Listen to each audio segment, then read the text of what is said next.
मनोकामना अवश्य पूर्ण करेंगे। आपका भाग्य और समस्त आर्यवर्त के भविष्य के निर्माण के लिए इस यज्ञ से संतान की प्राप्ति होगी। आपकी आहुतियों से देवता प्रसन्न है महाराज द्रुपद। आपकी मनोकामना पूर्ण होने का समय आ गया है। मांगिए एक ऐसा पुत्र प्राप्त करने के लिए आपका हृदय तड़प रहा है महाराज द्रुपद। पुत्र वो होता है जो पिता की महत्वाकांक्षा को अपना भाग्य समझे।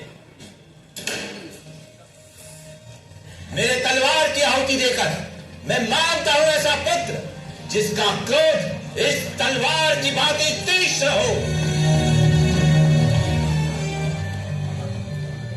मेरे कवच की आहुति देकर मांगता हूं ऐसा पुत्र जिसका अभिमान इस कवच के भांति अटूट हो।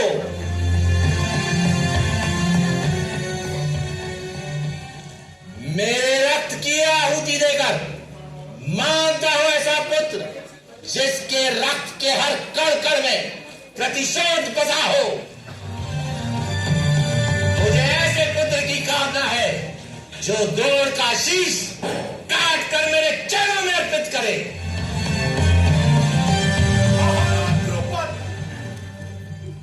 हस्त का अर्थ होता है स्थिर और दुम्न का अर्थ होता है प्रकाश। सदा सदा जिसका प्रकाश रहेगा ऐसा पुत्र प्रदान किया है आप देवताओं ने, जिसका नाम होगा हस्तद्रोण।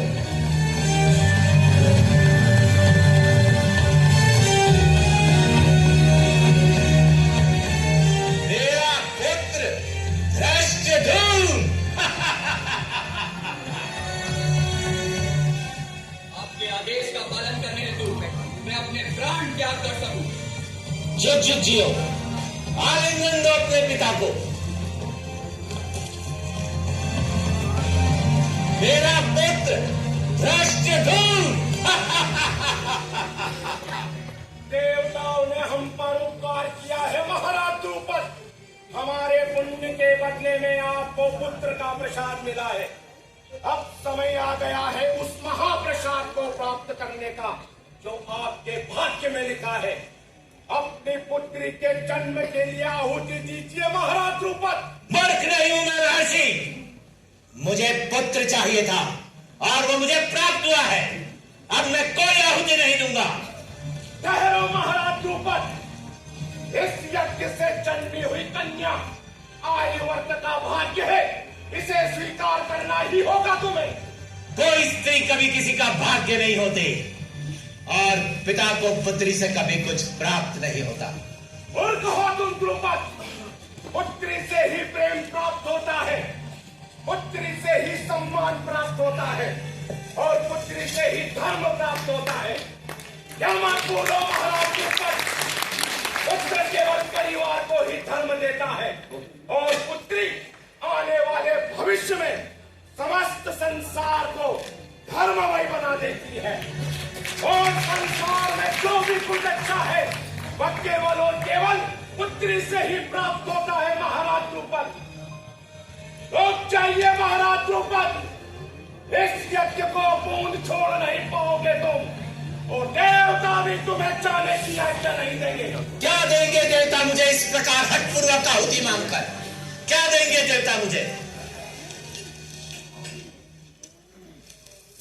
लो, ये आहुति देता हूं मैं। मेरे माध्यम से देवता विश्व को प्रसाद देना चाहते हैं तो मैं मानता हूं ऐसी पुत्री जिसको जीवन भर कष्ट और पीड़ा मिले। यह क्या मांग रहे हो द्रुपद? अपनी ही पुत्री के लिए पीड़ा मांग रहे हो? क्यों नहीं, कष्ट और पीड़ा से ही तो तब चरित्र निखरता है।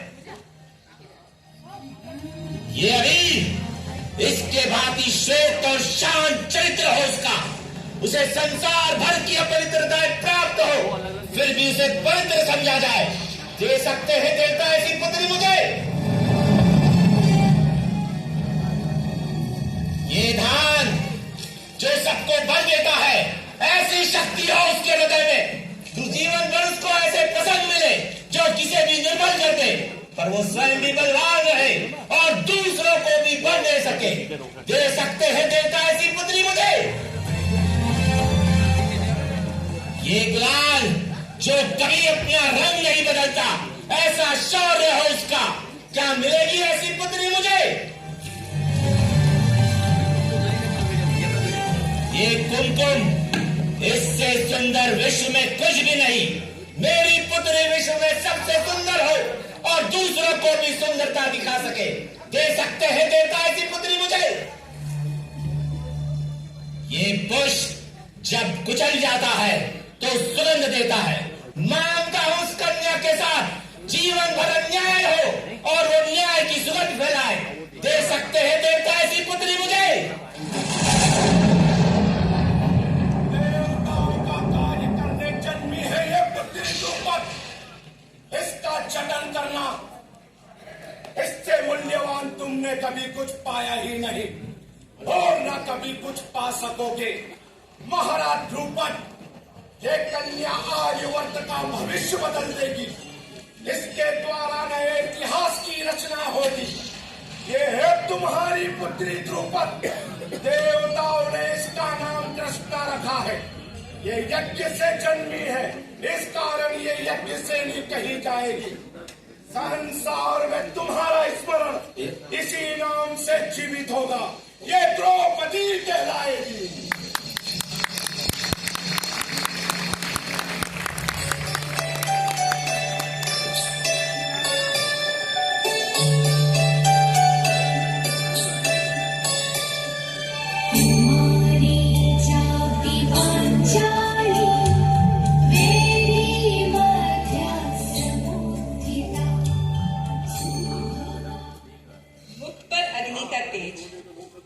श्वास में अग्नि का ताप और हृदय में अग्नि की पवित्रता लेकर जन्मी है आपकी पुत्री पिताश्री। देवताओं का ये वरदान आपके चरणों में अर्पित प्राप्त करने की आवश्यकता नहीं। देवताओं का प्रसाद मैं अपने चरणों में नहीं रख सकता और ध्रुपद माथे पे किसी को नहीं बिठाता। तब तो मेरे लिए केवल एक ही स्थान है, आपके हृदय में पिताश्री।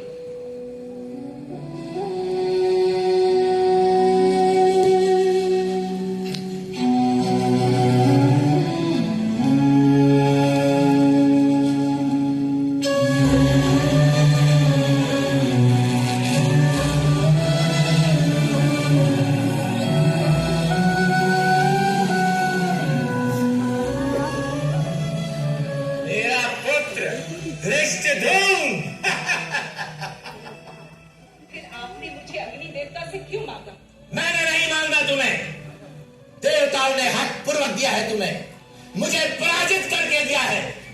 मेरी निर्बलता का चिन्ह हो तुम वास्तव में, तुम और ये शिखंडी।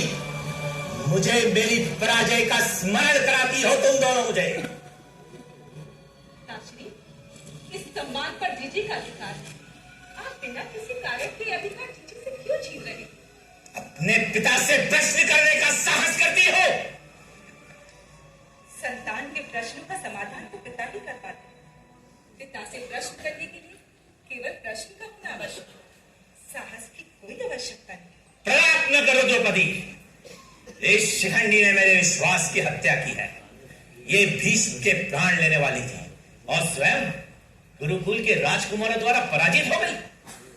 ये क्या भीष्म को पराजित करेगी? अरे इसने तो देवताओं की भविष्यवाणी को असिद्ध किया है। किंतु पिताश्री, दृष्टुम भी तो आपको देवताओं ने दिया है। यदि आपको दृष्टुम पे विश्वास है तो जीजी पर क्यों नहीं? क्योंकि स्त्री है ये। स्त्रियां आभूषण धारण कर सकती है, तलवार नहीं। माता दुर्गा भी तो स्त्री है पिताश्री, और एक नहीं 10 शस्त्र धारण करती। जिस प्रकार मैं आपके लिए देवताओं का प्रसाद, उसी प्रकार जीजी भी तो आपके लिए देवताओं का दान है। आवश्यकता नहीं मुझे ऐसे किसी प्रसाद या दान की। आवश्यकता नहीं? आप इस प्रकार अपनी संतान का अपमान नहीं कर सकते पिताश्री। जिसे पिता से सम्मान प्राप्त नहीं होता, उस मनुष्य को किसी भी सम्मान से सुख प्राप्त नहीं होता। मैं आपकी पुत्री आपसे हाथ जोड़कर विनती करती कि जीजी के आत्मविश्वास को तोड़कर उनके साथ अन्याय ना कीजिए। अन्याय नहीं, दंड है ये, पराजित होने का दंड। क्योंकि ध्रुपद कभी पराजय स्वीकार नहीं करता।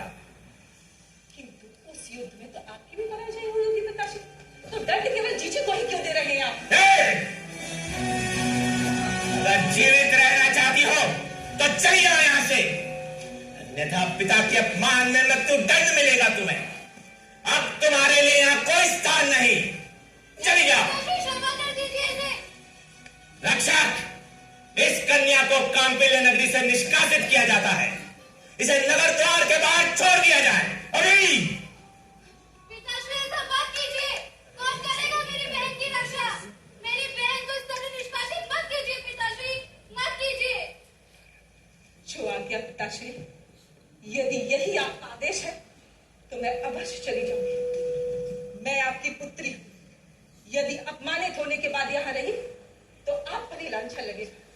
चलती हूँ पिताश्री।